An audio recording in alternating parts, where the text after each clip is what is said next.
So I wanted to share with you something that I've been doing for the last few months, which kind of started on accident. And now, if you happen to find yourself, for some reason, at home, spending some quality time with your streaming services, this might be a good chance for you to try it out as well. If you're like me and you make a lot of videos, it's easy to just kind of fall into your creative rut, and it's hard to escape the way that you just tend to approach things, develop things, create things, and sometimes you need a little bit of outside inspiration. So last year, my fiance Heather and I got pretty obsessed with anime, which is a topic for an entirely different video, but one of the series that we watched was Violet Evergarden on Netflix, which is this absolutely gorgeous show. It's a really good show, but it's visually completely stunning and beautiful.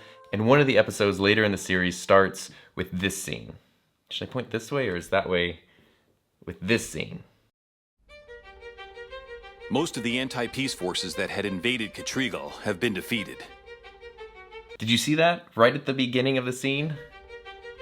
Yes, there are military officials discussing an impending war that's been building up for the entire series, but did you see that map on the wall?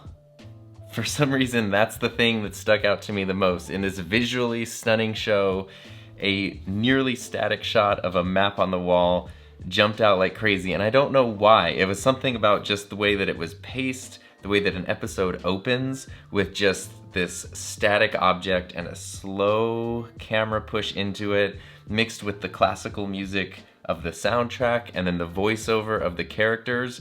And I couldn't get it out of my brain, and then a few months ago when I was doing my review video for my new MacBook Pro, I was like, maybe this is a chance to incorporate that. So I started that video with a top-down shot of the MacBook. I set the MacBook on the table, and the camera slowly pushes in towards it while my voiceover starts to explain the context of the video.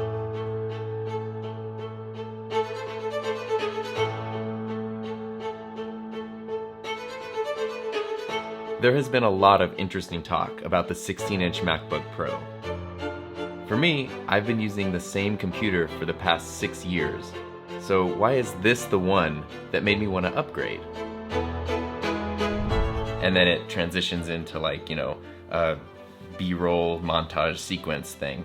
And I love the way that video came out. I love the way it started. And to try to match the tone of Violet Evergarden, I made sure to look for a classical style song, which is very different than the music I would normally use in my videos. And that ended up being just this really fun project.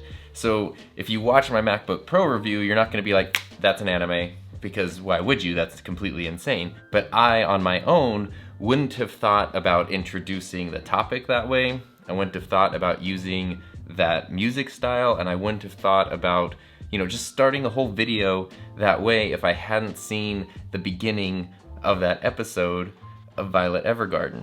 So even though it's entirely unrelated, it ended up having a pretty big influence not just on that video, but on future videos as well, because it added another tool to my skill set. Because basically what I did was I filmed that in 4K and then added the camera push in Final Cut Pro. So it's kind of like the image is just keyframed and scaling up, so it looks like the camera's pushing in, but nothing is really moving. Just a great use of high resolution footage. And then also the soundtrack, it opened up hey, editing and creating videos with classical style music is actually really fun. And now there have been quite a few videos in the months since then where I've just naturally gone towards hey, is there a classical style song that would work here? And it just sort of added a different little bit of flavor to the videos I was making, just because I saw a thing and thought it was kind of cool. So if you watch stuff, even if it's totally unrelated to the videos and things that you make, you kind of never know where that inspiration's going to come from. Another example is we don't have cable at home, so we tend to miss out on a lot of commercials. But we were visiting some family last month, and I swear I saw this commercial for FX on Hulu 100 times over the course of a weekend.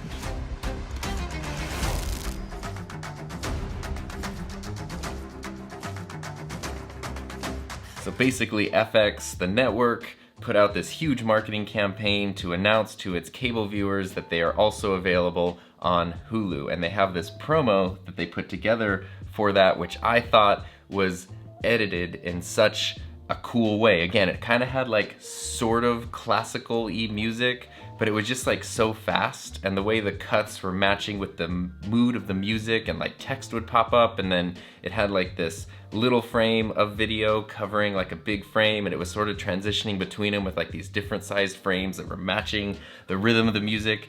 I just thought it looked really cool, and you know, the 400th time that we saw that thing that weekend, I told Heather, like, this is edited really cool. And she was like, it kind of makes me dizzy because it's so fast. And I was like, but I think it's really, really cool.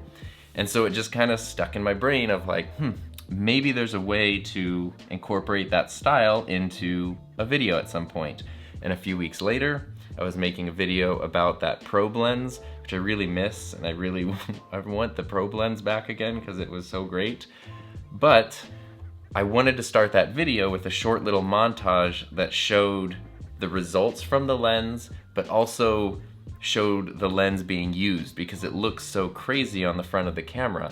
And then I realized, hey, that thing I saw from the FX ad is kind of great because the small frame over the big frame of video could be a great way to transition from like shots of the camera to shots from the lens and back to the camera. So I ended up watching that ad frame by frame to see how they were timing their cuts and how they were using them to transition between clips. And even though my little montage is only a few seconds long, it was heavily inspired by that, and it worked really, really well.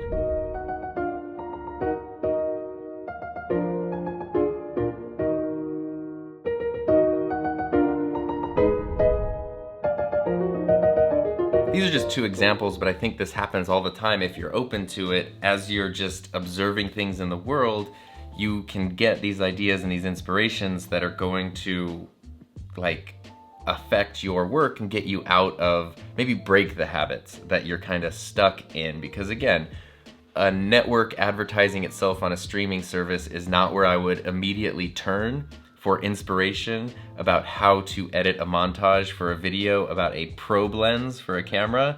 Those two things are not related at all, but they came together really, really well to make something that I'm really proud of. And then again, just building in those skill sets, opening up my, musical tastes to the idea of, hey, some of these videos could be really cool with classical music. And now that has just kind of been a thing that's been in a lot of different videos. Even just recently, I did my M50 versus EOS R review.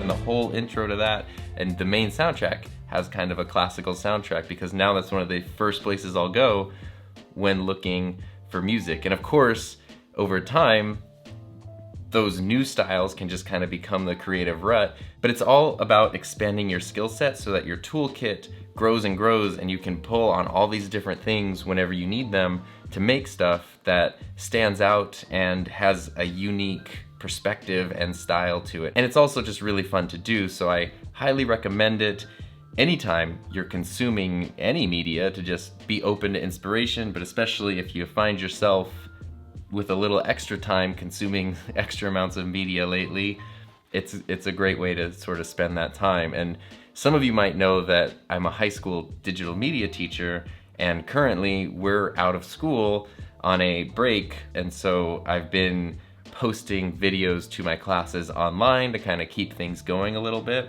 And every day in class I always end with a joke of the day, and since I've been posting these videos online, I decided, just to keep things kind of consistent, I should put a joke of the day in the video, which has been really kind of fun and goofy. And then I thought, speaking of inspiration from other sources, what if I ended my YouTube videos with a really dumb, cheesy joke of the day?